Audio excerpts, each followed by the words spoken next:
Jane has been at all of our conferences for the past 4 years, and she's contributed to all of them because there was always a point at where we got to where someone would ask a question about what does it mean being a head teacher at a prayer space in your school, and at some point the team would all look at each other and then we'd go, Jane? And Jane would do an informal seminar for us, having not been asked. So we thought it was about time we actually asked Jane officially to come and share her experience now. Got warning this. Yeah, you got warning. So Jane was, I'm sure she'll explain a little bit more about herself, but just to say, Jane is a true pioneer. Jane was hosting prayer spaces in the primary school that she was a head teacher for before there was a prayer space in school's website, before there was a team, before we'd come up with all these clever labels. Jane has pioneered it, and many of the ideas and the vision that she's carried we're all the beneficiaries of as well. So we're delighted that you're here, Jane. Thank you, and floor's yours. Pleasure. Thank you. Well, what an introduction. But Phil did say, I'm actually asking you in advance this time, so that was quite a bonus. Well, I thought I ought to start by just explaining a little bit about myself. Do I just press enter? Down.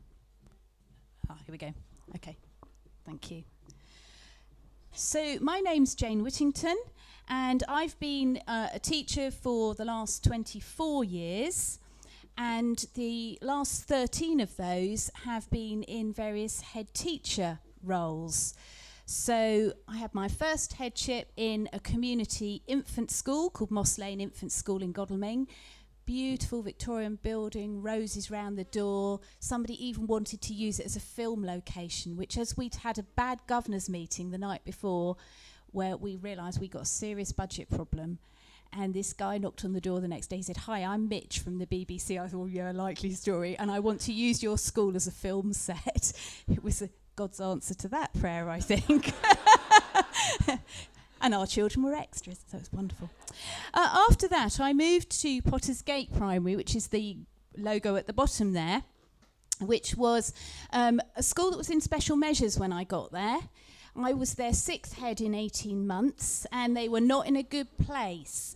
But it was a Church of England primary school, and during my time there, we opened a children's centre as well, and it was a very positive story, and I shall tell you a little bit more about prayer spaces and Potters Gate in a moment.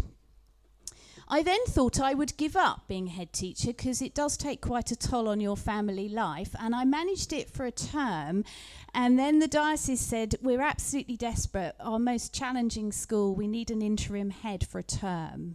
So for 4 terms, I was the interim head at St John's in Dorking, 50% free school meals, bumping along in and out of Ofsted categories, and one of the first, it was the first school in Surrey that was forced to become an academy. So not an easy place, but actually the Christian support for that school is phenomenal. And these days, I now work for the Guildford Diocese, where I'm responsible for Christian Distinctiveness, RE, and spiritual development. So prayer spaces in schools actually fits with my paid job, which is really lovely, which is great. So I'm encouraging schools, left, right, and centre, to have prayer spaces in schools. Now, I was asked to talk about the impact of prayer spaces on the school community. And I think it would be really helpful just for a few moments to talk to the people around you as to who do you think makes up the school community. Just let's take 2 or 3 minutes to see how many different roles and characters you can think of that make up a school community. I think you might be surprised.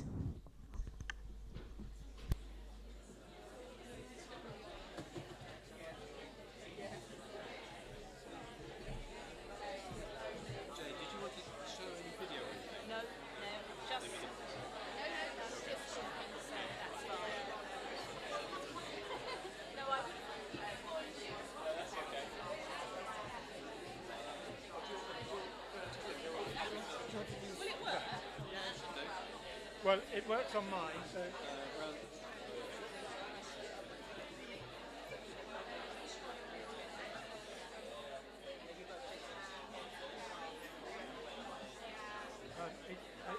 one of those things that actually, once you've done that, there we are. Okay, so you just press that for forward and that for back. And if you, well no, it doesn't work on here. I was going to say, if you want to point, you can point, but it doesn't work on the screens. Okay, but just be careful not to press those two. What, they'll take the menu mode. My battery's running out too, so let's hope it lasts. Okay. Alright, thanks, Graham. It doesn't just go. Yeah, I'll carry it.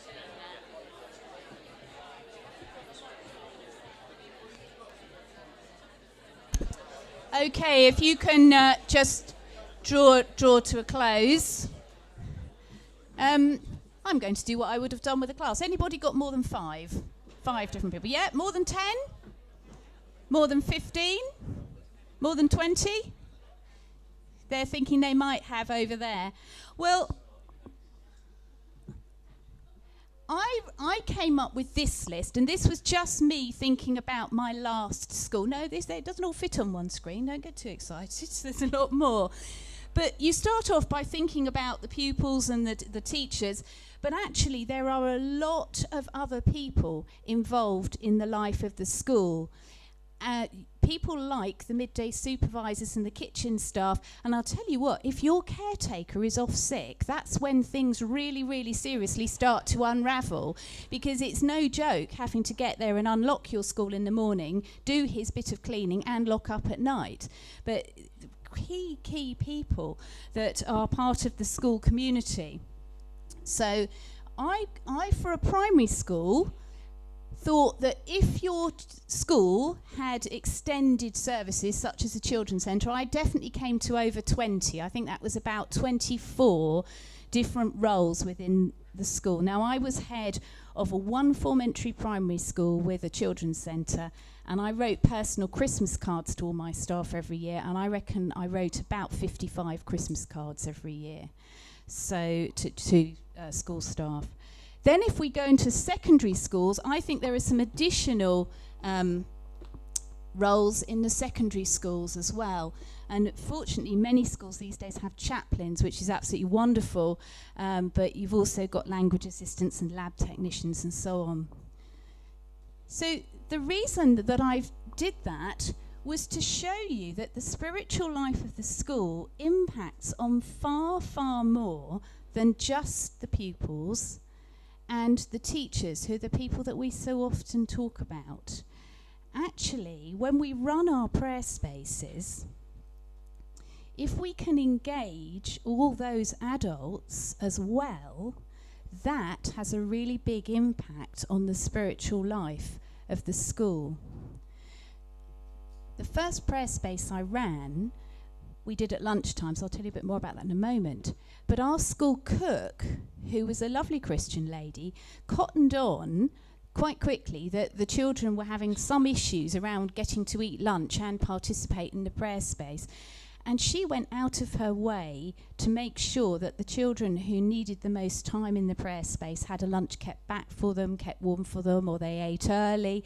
And she and the midday supervisors were incredibly proactive about helping with what was going on, and also going and having a look and engaging themselves in the activities. The caretaker and the cleaners, quietly there after school, I think there's a story on the Prayer Space website about the cleaner going round and actually engaging in the activities. So what I would say is, when we're running prayer spaces, don't forget all the adults, because if we can take them along with us and provide them something, as Graham was saying, to meet their spiritual need, that's going to have a massive impact. Because a prayer space is there for a week and then it goes. But if we've equipped those adults a little bit more in their own spiritual life, and maybe encourage them to ask some questions, that's going to have a really long-term impact. So a few stories now. Teachers do like doing stories, don't they? As Phil said, I first started prayer spaces a very long time ago. In 2007, the school I was in at the time had an ecumenical schools group that would come into local schools and take assemblies and help with collective worship and so on, and RE lessons. And they came to me and they said, well, what would you like us to do this year? And I said, well, I've got this idea about a different approach to prayer for our children, something that, you know, they can really engage in, gets away from words, etc. What do you think? And given their due, they didn't sort of collapse in a heap. They went away and talked to somebody called Hugo Anderson at Orison, which no longer exists, but is linked into the Prayer Spaces website. And we put together our very first prayer space, summer 2007. We didn't have a space for it, so we had to use a tent on the field. And because I really wasn't quite sure how it was going to work, we just opened it at lunchtimes. So we launched it with an assembly about tents and prayer in the Bible, which was quite good because actually Moses had the tabernacle in a tent throughout the wilderness years, so it fitted really nicely. And then the children could come in at lunchtime. So we spent the morning setting it up, and you can see there's the tent. And what we did was we put a gazebo inside the main tent, which was the bit where the little girl's lying with the bubble tube. And we waited to see what would happen. And one of the first children that went in was a very large Year 6 boy who was of Bangladeshi origin. We know he lived with his aunt. We're quite convinced that as he was starting to grow a beard, he shouldn't have been in Year 6. He was much older, but his birth certificate, his voice had broken. He was starting to grow a beard, and they were adamant that he was 11. But his birth certificate, none of us could read, and so he was with us. And I think the reason was he lived with his aunt and his cousins, and his cousin was in the same year group, and it was very easy for the family. So he was quite difficult to convince that anything like this was going to be any good. So he went in, and he burst out of the tent the other side saying, "That's amazing!" And that was the moment where we thought, I think we might have got this right. There were many things we didn't get right, and one of them was the fact that we had these terribly long queues of children waiting to go in, because we'd made it a lunchtime opt-in activity, queues and queues of children, which we had to deal with, but we've got round that as prayer spaces now, haven't we? And we had some really positive engagement. You can see children at the bottom there writing prayers on the cross. So it was fantastic until it rained. Now you can tell I'm not a camper, because when it rained we discovered that we'd put the ground sheet going outside under the sides of the tent, and as it rained the water congregated in the rugs at the bottom and we had to quickly close down. But anyway, that fortunately was about a quarter of an hour towards the end of the last day. So then we carried on developing it, and what was interesting was that the teaching and classroom staff had virtually nothing to do with the prayer space the first week because it was lunchtime. So it was the cooks and the midday supervisors and the caretaker that had. The second and third years, because people knew a bit more about what it was, and I was able to have a classroom and move it inside, we made our prayer space into part of the curriculum. And so not only did we have the prayer space activities going on, but we had prayer lessons as well. And the Farnham Assemblies team came in and they set up these little reflection areas in each classroom. We were there on a Sunday setting all that up. And they did some lessons on prayer, as well as the children having the opportunity to come into the prayer space. And that involved all of the staff, much more. And I had a very positive feedback from staff about the prayer spaces and about what they'd got from it and about what the children had got from the prayer spaces as well. So we did that for the next 2 years. The fourth year, the school was expanding, and so we had to go back outside. And but we'd learned from being outside, so we were much more organised in the way that we used the space. So we did use the tents, we did use the gazebo, but I also was very keen to use the natural environment outside, because my thinking was that the prayer space came in for a week each year, and then it went away again. And if I could help the children to connect with particular places that they could access during breaks and lunchtime, not things they were going to get into trouble for going inside to, and use those to help their prayer, that might help them develop spiritually, and it might help them move on. So the Willow Tunnel there, we actually used as a sorry tunnel, and my hope was that children would go back to that during a lunchtime and actually use that as a point of reflection and sorry if they needed to at another time in the year. Now, I'm afraid I have no idea whether that worked or not, but we tried very hard to have some of the activities linked to things that would be there all the time. Because I think one of the challenges is actually how you embed that type of prayer in the life of the school.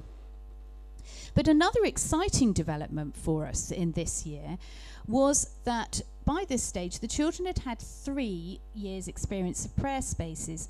So we involved our year 6s in developing some of the ideas for the activities. And if you've looked on the website, you might have seen these two. They are Potter's Gate originals. My year 6s dreamt these up, and many places have used them since, I'm sure.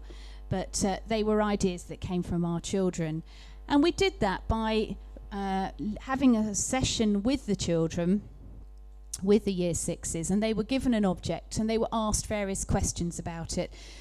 Please don't scribble away. I'll make sure that the slides that go with the prep lesson are on the website, if that's okay, Phil. But it was a great experience giving them an object and saying, how can this help you to pray, and what does it tell you about God? They couldn't have done that cold. They needed, I think, a couple of years' experience of being in a prayer space to do it. But actually that moved their thinking and their spiritual development on a little bit more.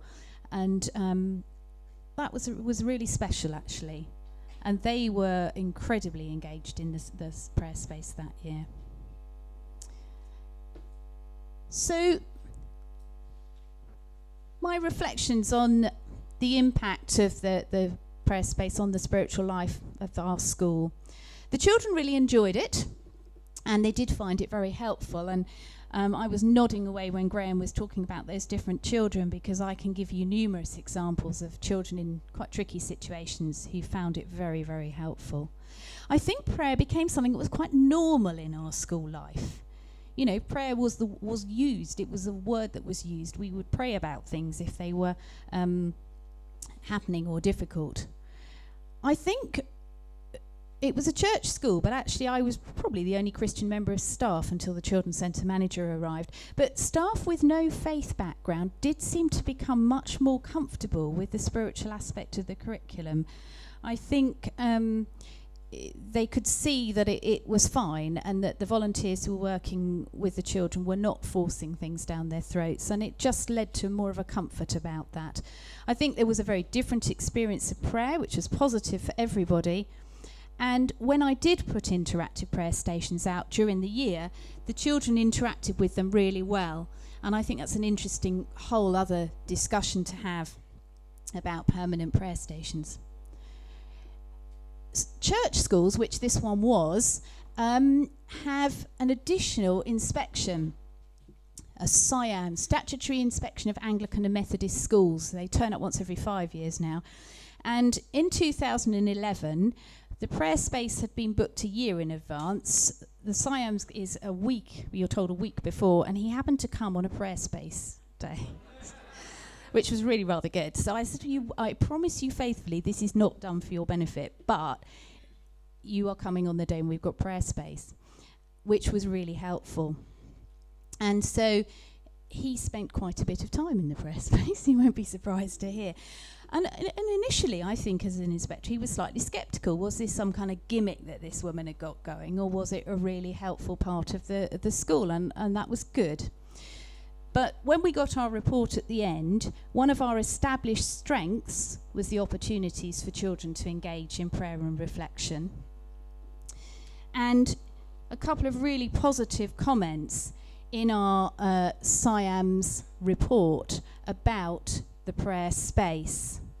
Now, I've just included that because I think sometimes schools are a bit wary, is this gimmicky, how are outsiders going to look at it? For church schools, this is a real affirmation that prayer spaces were seen as very positive and very helpful. But prayer spaces are not only for church schools by a long way. But it was lovely actually to have that kind of affirmation. I think the sad thing to say is that I left that school in 2011 and there hasn't been a prayer space since. So that key person, you're crucial. My leaving coincided with changes in the Farnham Assemblies team. I think if they'd been still going, it would have probably kept it going. But it's very sad to see that's not continued for those children. But my latest project, which I do want to just tell you a little bit about, is at the Guildford Diocese. At the end of Year 6, we invite all our church school children to come to a Leavers service at the cathedral. And I've been to many of these over the years, and deadly dull was probably the phrase that came to mind. Guildford Cathedral's quite large, and if you were unfortunate enough to be the school at the back, you couldn't see anything, you couldn't really hear anything, and it didn't sound as if anyone was singing. It was a difficult experience. You were trying to explain to the children it was going to be wonderful, and it wasn't really. But my arrival working at the diocese coincided with having a new dean at the cathedral. I'm learning such a lot about cathedrals and all these people I never met before. But our new dean was very keen to have the children actively involved in the Leavers service. And so I sort of went to see her with a proposal for basically a giant prayer space for the Leavers. And I still don't quite know how I got away with it, but anyway, I did. So this last July, we had 2,500 Year 6s who came through Guildford Cathedral and did interactive prayer spaces as their Leavers assembly, Leavers services. And we gathered the thoughts from the prayer spaces together to use for a very short formal part at the end of the session. So over the course of that week, we also had over 300 school staff who came through and experienced it. And I had about 50 volunteers who I couldn't have done it without. But I think what was particularly encouraging was the feedback I got from heads. Now, you've got to remember they're my friends and my colleagues, so it makes life a lot easier. But I had such positive feedback from schools about what the children had got from that opportunity to reflect as they left. If you've done a prayer space before, none of this will be new, but we started off with a sorry station, and this is where I used the volunteers, and I did give them a script because I didn't quite know what experience some of the volunteers would have. I had some very elderly clergy gentlemen who came and helped and so on. Do you know, they were fantastic actually, once they got the vision. And so I did some training with the volunteers, and the children used the stones, the washing of the stones, for saying sorry. And some of the adults in the schools said they found that it wasn't just sorry, it was also leaving behind regrets. I think that's really important. You know, you're moving on, you want to park that and move. And some of the adults in the schools said they found that really helpful as well. Then we moved on to thank yous. Pipe cleaner people abounded. And what was very moving was that here we were in a huge setting. I had 650 children at the biggest one, so it was, you know, trying to marshal them all around was unbelievable. And I was worried that it wouldn't enable the children to have that spiritual experience that they could have in my school prayer space. But actually they did. And those little thank you post-its are incredibly moving. And what was lovely for school staff was thank you for my reception teacher because she made starting school easy. Thank you for my year 3 teacher who helped me when I started at junior school. It showed a thought. It wasn't just the most obvious person that was there next to them now. Thank you for my friends making me laugh when I'm down. We did the wows. We did wow bunting. Bit of a nightmare with the staplers. We're going to do flags next year and they can wave them in the service. But that was interesting. I mean, wow moments, trips, sports, being in plays. Yeah, somewhere in there was good SATs results, but it was a bit sad and rather minimal. You know, it just put the whole thing into perspective. And if you want to know why it's worth taking children on residentials, come and read those wow moments, because that I've always known it was, but they were the things that the children really resonated with. So great wow moments. And then the pleases. And actually, you won't be surprised, a lot of them were please help with moving to the new school, making new friends and so on. But some of them, again, showed a lot of perception, helped me with managing my anger, helped me to be able to say the right thing to the right person at the right time. They helped my mum, who might lose her job. Again, really, really deep and thoughtful responses. I've got all of this for 2,500 children. If anybody is doing a piece of research on, you know, children's thinking and spiritual development, I would be really happy to share that, because I think we've done a few grids and charts about what the children's concerns were, because it was just so interesting. But it's great data that you wouldn't be able to get very easily otherwise. So, you know, I'll just throw that in. So I think my question is there a role for prayer spaces to support key moments in school life? This was for transition, it was for leaving, and the feedback I got was that it was incredibly helpful for those children in terms of finishing and moving on. And that was great, because that's what we designed it for, and I shall roll that out so that our infant schools have got something for next summer as well. But are there other key moments? What for secondaries? Exam stress. What about if there's been a bereavement? I'm thinking aloud, but is this where we go next in our thinking? Is this something we should perhaps be doing? Did you? In fact, you might have heard through the diocese, we're in your diocese. We had what could have been a really tragic incident in school, where one of our year 2s was knocked down by a van as they were leaving school, so not far from the school area, and was air ambulanced to a local hospital. The following day, we had clergy, we had Surrey support, we had all sorts, because the prognosis at that time was obviously not very good. And I set up a prayer station in one of our pods for the children, and it was manned by the clergy, because we had 3 churches, and a volunteer. And it was constantly with children, and then teachers were doing prayer things within their classes. I then set up one in the lobby, because parents couldn't, so that parents could come and put responses to that. And I then led prayers in the staff room to start. And the feedback afterwards was this was great. Okay, it didn't carry on. I mean, we carried on the prayers, but the prayer station stayed there till the very end of term, because it happened at the beginning of July.